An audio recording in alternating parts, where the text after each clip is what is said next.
Chapter 7 of Fundamentals of Prosperity by Roger Babson. Chapter 7. Boost the Other Fellow. Just as our property is safe only as the other fellow's property is safe, just as our daughter is safe only as the other fellow's daughter is safe, so it also is true that in order to develop the human soul in other men, we have to give those men something. My little girl has a black cat. About once in 4 months this cat has kittens. Opposite our place is a man who has an Airedale dog. When that dog comes across the street and that cat has no kittens, the cat immediately beats it as fast as she can with the dog after her. But when the dog comes across the street and that cat has the responsibility of some kittens, she immediately turns on the dog and the dog beats it, with the cat after him. It is the same dog, the same cat, and the same backyard. But in one instance the cat has no responsibilities, and in the other case she has. Responsibilities develop faith, vision, courage, initiative, and other things that make the world go round.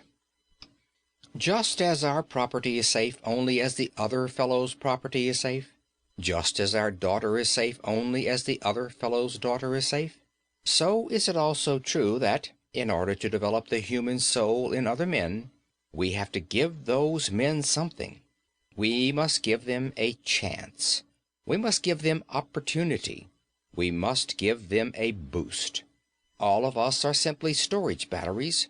We get out of life what we put into life. We care for others, not in accordance with what they do for us, but rather in accordance with what we have done for them.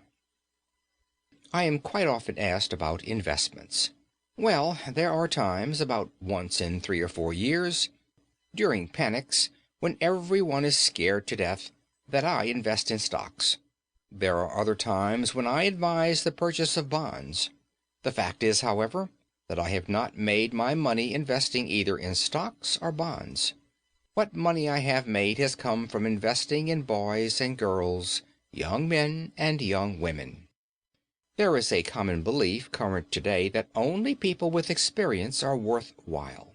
But I say, quit looking for the experienced salesman and trying to make a man out of him. Get a man and then make a salesman of him. I have a young man in my business who was delivering trunks for an express company 12 years ago. Today, he is my sales manager and has built our gross from $100,000 to $1 million. One of my best experts, a man who was sought for by the leading chambers of commerce all over the land, was a carpenter on my garage 9 years ago. Another one of my experts, a man the demand for whose services I cannot supply, never acquired recognition until he was over 45 years of age. I found him keeping hens at Wellesley Farms. A young lady in my office to whom I pay $200 a week and who is worth to me $1,000 a week, I picked up at $4 a week 12 years ago. Such cases exist everywhere. You men yourselves know them. You look over your own organizations. Who are the men who are really doing things? Are they the men you acquired ready-made from other concerns? No. They are the men that have been taken up and developed. They are the men that have made money for you and have created the business enterprise of which you are the head.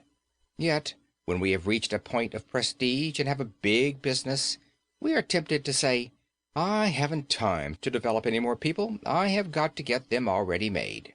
This is a big mistake. I beg my readers, those who have them, to get your foremen together. Say to the partners or the officials of your concern, haven't we given too much thought to developing the structure? Aren't we piling too many stories one upon another with too little thought to the foundation? Then go out and look over your plant and select a few people in each department to whom you will give a real opportunity. Start in to develop them and thereby strengthen the foundation of the business and the prosperity of the nation. End of chapter 7.